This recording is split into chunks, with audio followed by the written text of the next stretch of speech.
Joining us now is a great friend of the show, great friend of ours, Wosny Lambre, host of Woke Bros with Nando, a podcast that I never miss. In fact, you guys, I love your podcast so much that I wanted part of the conversation, and I never want to be part of conversations outside of the work I'm already doing. I mean, I don't mind being called a bro if you guys want to invite me. I'm just saying. You'll be on soon. We're booking you within the next 3 weeks. That's a guarantee. Okay. And we're putting it on Jacobin so that the people know this thing is going to happen. I love it. I love it. All right. So, you guys talked about the ongoing violence in Gaza, not just last week, or I should say this week, but the week before. And I just wanted to make a quick comment because, Woz, you had mentioned, and I don't think you're wrong for noticing this. I think that this is something that many people notice. Like when you're critiquing the Israeli government, it feels like, and it's definitely true in my opinion, that you can't critique it the way that you would critique any other right-wing government, right? Like because of how people identify with the state of Israel and how, honestly, I think a big part of it is just this very successful propaganda campaign that would immediately label anyone anti-Semitic if they had legitimate criticism of the Israeli government. But the Israeli government is not necessarily representative of Israelis. It's certainly not representative of all Jews around the world. It has nothing to do with your feelings toward Jewish people or the very existence of Israel itself. It's just valid criticism and critique. And I'm done with it. Like I'm done personally with feeling like I need to walk on eggshells when critiquing that government because I want to critique it the same way I would critique my own government. With fearlessness, with receipts, with actual evidence to the points that I'm trying to make. So I just wanted to quickly comment on that because I thought that was an interesting point that you brought up. Let's do a thought exercise. Let's just say somebody critiques, say, I don't know, the CIA and the torture program and waterboarding and black sites. And now let's pretend somebody says, say me, I say, whoa, you can't do that. That's an indictment on black Americans. What? Nobody would say this. Anybody who made that argument would be fucking laughed out of the room. When a freaking right-wing regime or right-wing government goes out and commits atrocities, upon people in a foreign land or wherever they do it, that's just what it is. It's an atrocity. That's not to say that the Jews haven't been historically oppressed people in Europe for centuries. That's not to say that. But when the Israeli government commits an atrocity against Palestinian people in Gaza, that's what it is. It's not anti-Semitic. It's not any of that. In fact, it's the opposite. When you equate the government with the people, the citizens of Israel, then you're being actually anti-Semitic to sort of posit the stance that everything is all one. It's not true. Like you would never say that the craziness that we did in Vietnam, the bombs that we dropped in Hiroshima and Nagasaki. Yeah. That's an indictment on Jewish Americans. It doesn't make any sense. When the American government or military carries out horrible acts, nobody says that's an indictment of the American people. So why are we doing this in the reverse with Israel? It's just a weird thing to see people try to do. Yeah. I mean, I was thinking about, Mark Lamont Hill was fired from CNN for saying that we can now offer, for saying something like, we offer solidarity, for Palestinians and hope for a free Palestine from the river to the sea, which is something that Amir Haas said on our show last week. And I wonder if, and I won't be saying on this show this week. I'll just say that. But Mark Lamont Hill was fired from CNN in 2018 for those comments. I thought it was remarkable at the time. Obviously, it was very, it was a very indicative episode of a lot of things. Small thing, but a lot of the sort of right-wing free speech crusaders were nowhere to be found to defend Mark Lamont Hill's right to free speech. Certainly not the woke brigade was not CNN's firing a black man for these things. A lot of this, it was very indicative of a lot of things, but I wonder if had he said those comments yesterday or the day before, in the wake of the latest violence in Gaza, that he would be fired. And I don't know that the answer is yes. I don't know that he would have. And I think that that's maybe a small example of just how a little bit of the discourse has changed, even in a short period of time, because that was not that long ago. I think that was in 2018. So there is some changes on this topic for sure. There are certain stories that have come out during this more recent flare up in violence that, like, I've followed the story closely. Like, you know, there are certain elements that have now come out that previously would not have been reported, that weren't really posted on social media. You know, I'll give you a specific example. There was a tweet that went viral about how Palestinian families in the Gaza Strip will immediately huddle into the living room together. So if there's an Israeli airstrike that hits their building, they all die together.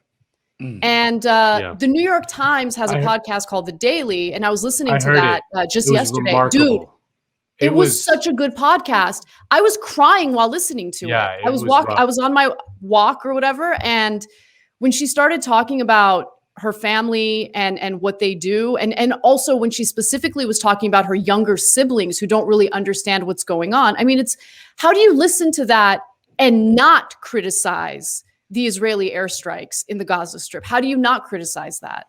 I think that it's morally reprehensible to not criticize it. Right. But in the past, just in America, I mean, it's common to hear Palestinian voices in media outside of the United States. It wasn't very common. Like, it is inconceivable for, like, if there were the equivalent of the Daily podcast by the New York Times during the Second Intifada, say in the early 2000s. They're not interviewing, they're not giving like tons of airtime to some little girl in Gaza. Like, no way. It was just inconceivable.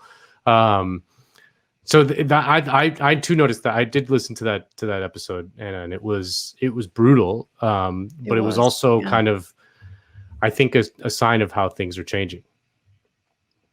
Yeah. You know, it's funny. Yesterday on my TYT Twitch show, shouts to Wosny and the Wosnians out there if you're listening. I read an interview that Barry Weiss did with this Torres guy from Torres from the Bronx, who she took great pains before the interview to say he's from the projects, grew up poor.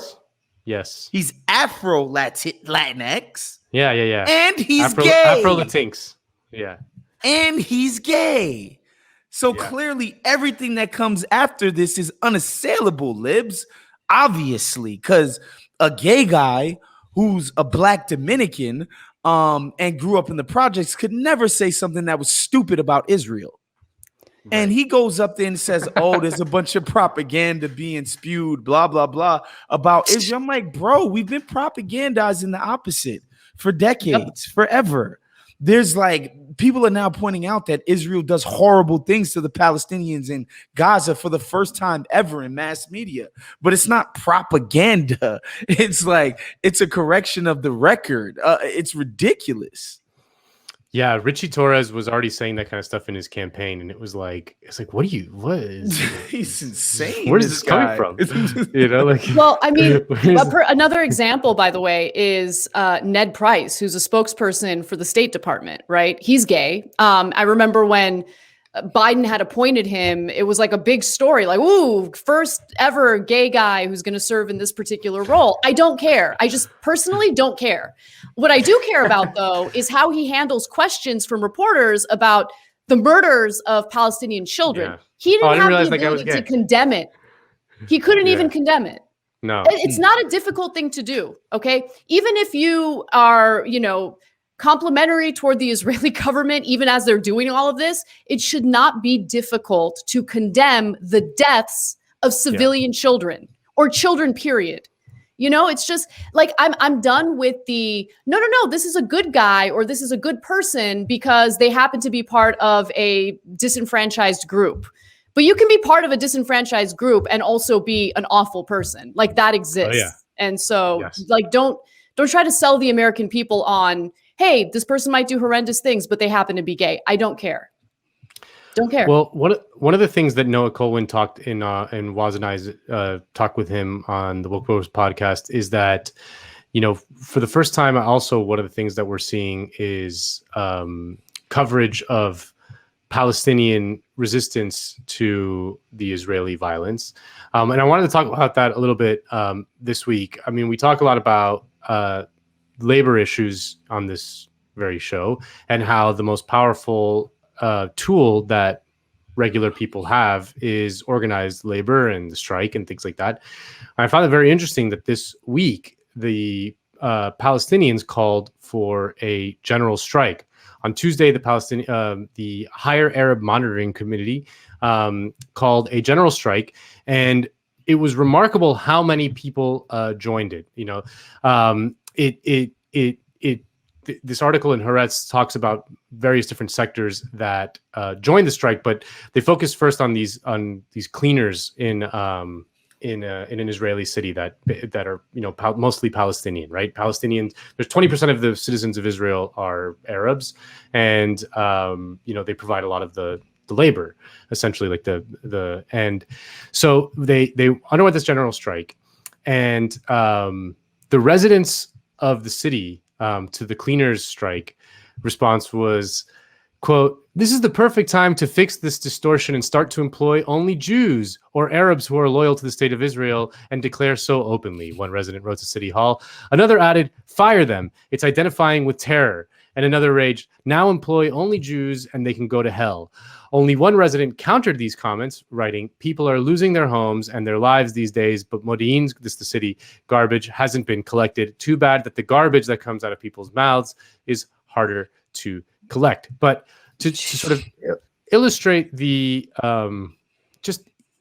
power of the strike, which again, think of like Palestinians, some of the most disenfranchised, powerless people in the world, when they organize collectively, even within their limited kind of power station, they can exercise a great amount of power.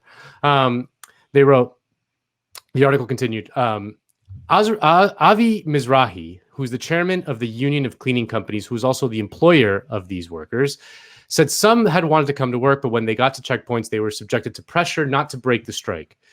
Quote, "We felt their absence all over the country. We can't work without them. They're part of us." This is their employer.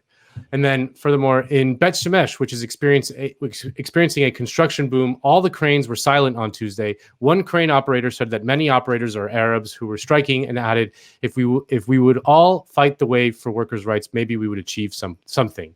The Israeli Builders Association said Palestinian workers had observed the strike, with only 150 of the 65,000 Palestinian construction workers coming to work in Israel. This paralyzed building sites, causing losses estimated at 130 million shekels, or nearly $40 million. And I thought that was just a remarkable thing. It just shows putting your tools down and withholding your labor, is ultimately, even in this kind of neoliberalized world, even amongst people who are incredibly oppressed, like Palestinians are, that the power of the strike is just immense. Yeah. Yeah. I mean, it's the only thing that the power responds to, right? Power only responds to power. Like, if you're costing these guys millions upon millions upon millions of dollars, they're going to be forced to act. Because believe it or not, even rich people don't like to lose money, Nando.